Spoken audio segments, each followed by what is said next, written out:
Hello students, welcome to Nazvilla. Today we will discuss the first chapter of our syllabus of class 11, The Portrait of a Lady by Khushwant Singh. A portrait means a photograph, and here the lady that he is describing is his grandmother. So the portrait of a lady is actually a lesson written in the memory of his grandmother. वो पूरा experience describe करते हैं कि कैसे उन्होंने अपना बचपन अपने ग्रैंडमदर के साथ बिताया, फिर वो बड़े हुए, फिर क्या चेंजेस आए उनकी लाइफ में, and at last how his grandmother passed away. The story begins where he is saying, my grandmother like everybody's grandmother was an old woman. वो कहते हैं कि मैंने जब से अपनी ग्रैंडमदर को देखा है वो तब से वो ओल्ड ही हैं. It's been 20 years and she is still old and wrinkled. मैं कभी इमेजिन भी नहीं कर सकता कि वो कभी यंग भी हो सकती हैं या प्रिटी हो सकती हैं या कभी उनका कोई हस्बैंड हो सकता है. The thought itself is revolting, means it's disgusting. वो बिगनिंग में थोड़ा अपने ग्रैंडफादर को भी डिस्क्राइब करते हैं कि उनका ड्राइंग रूम में उनका एक फोटोग्राफ लगा हुआ है. He is wearing a turban, यानी पगड़ी पहनी है, उनकी वाइट बियर्ड है और वो ऐसे लग रहे हैं कि वो 100 साल के हैं. And he is also looking very old. He says that his grandmother often used to tell him stories. वो अपने बचपन की कहानियाँ सुनाया करती थी जो राइटर के लिए फेबल्स की तरह थे, यानी एक मॉरल लेसन की तरह हुआ करते थे. And the second paragraph of the lesson, he describes the appearance of his grandmother. I have always seen her short and fat. जब से उन्होंने देखा है, she has been short, she has been fat, and she has wrinkles from everywhere to everywhere. That she could not have grown older. वो कहते हैं कि वो कभी प्रीटी तो नहीं थी लेकिन she was very beautiful. वो हमेशा वाइट ड्रेस पहना करती थी और उनके हाथ में रोजेरी होती थी. रोजेरी मीन्स तस्बीह या माला कहते हैं जिसे. And she was like a winter landscape in the mountains. He says that in his childhood his grandmother was his good friends.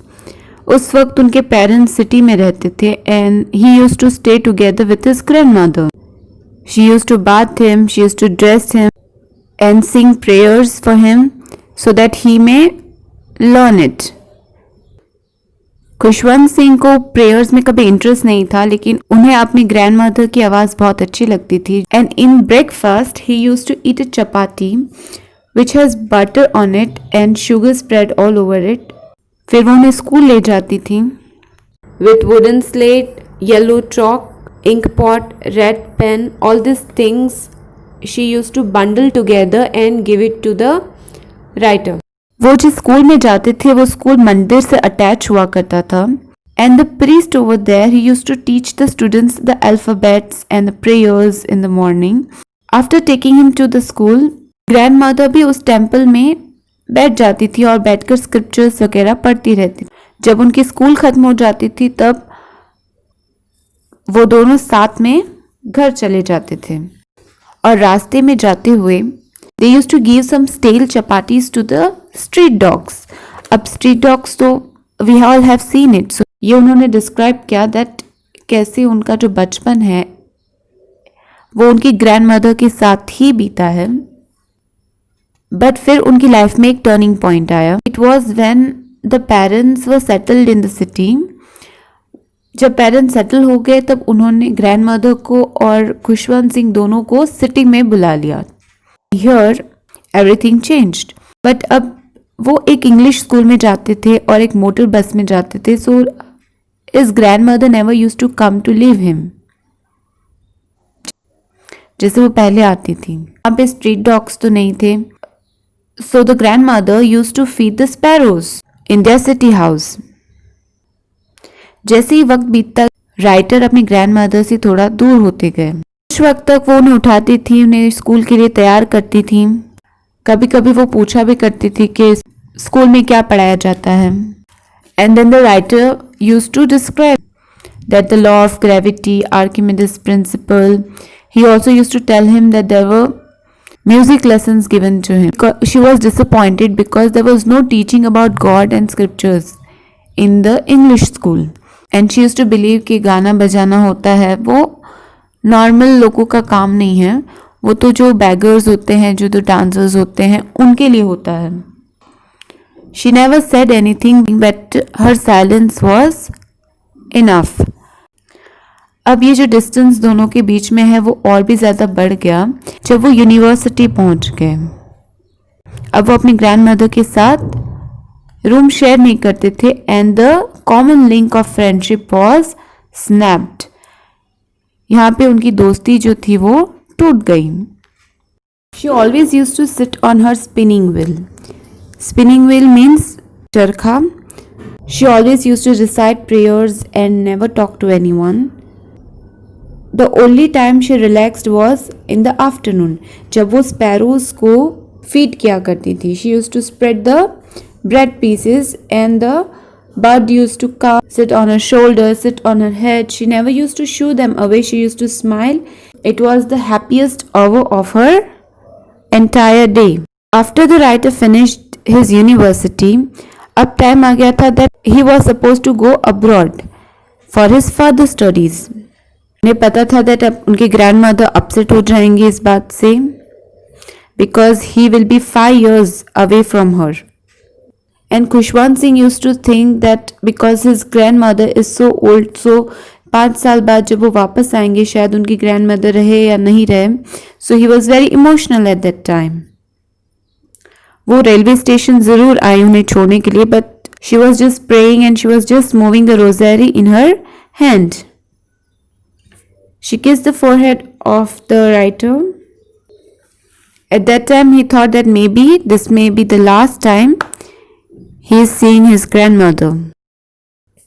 5 साल बीत गए. He came back home from abroad and he met his grandmother. She did not even look a day older. अभी भी वो किसी से ज़्यादा बातें नहीं करती थी. She was still the same, reciting prayers and feeding the sparrows. But one day what happened was, and there was a change in her behavior. She did not pray at that time. उन्होंने neighbourhood के लोगों को इकट्ठा किया, एक पुराना drum निकाला and she started banging the drum and started singing the song of homecoming warriors. It was very strange behavior from her and they finally stopped her from doing all this. दूसरे दिन next morning वो बीमार पड़ गई. She had a little bit of fever but उनकी grandmother thought something else. She told them that her end was near. सबने उनसे बहुत बात करने की कोशिश की but she ignored them all. She was just lying peacefully on the bed and praying with her rosary in her hand, and suddenly the rosary fell from her hand and her face grew pale. And at that time everyone realized that she is no more. सबने मिलके उन्हें bed से उतारा और customs के हिसाब से they started making arrangement for the funeral. Her room and the veranda where she used to feed the sparrows were all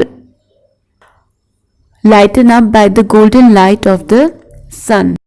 उस दिन thousands of sparrows were scattered, but nobody was chirping. यानी कि sparrows बिल्कुल भी आवाज़ नहीं कर रहे थे. They all seemed that they are sad. Khushwant Singh की मॉम ने कुछ ब्रेड क्रम्स के टुकड़े रखे but none of the bird ate anything. वो बस वहाँ पे बैठे हुए थे और जब ग्रैंडमदर की कॉप्स को वहाँ से ले जाया गया वो भी वहाँ से उड़ गए. And the next day the bread crumbs in the verandah were thrown in the dustbin. So this was the entire story of the portrait of a lady. This story is written by an Indian writer और इसीलिए इस story के जो aspects है, story के जो examples है वो हमारी बेसिक लाइफ से काफ़ी मिलते जुलते हैं. तो it will not be very hard for you to remember.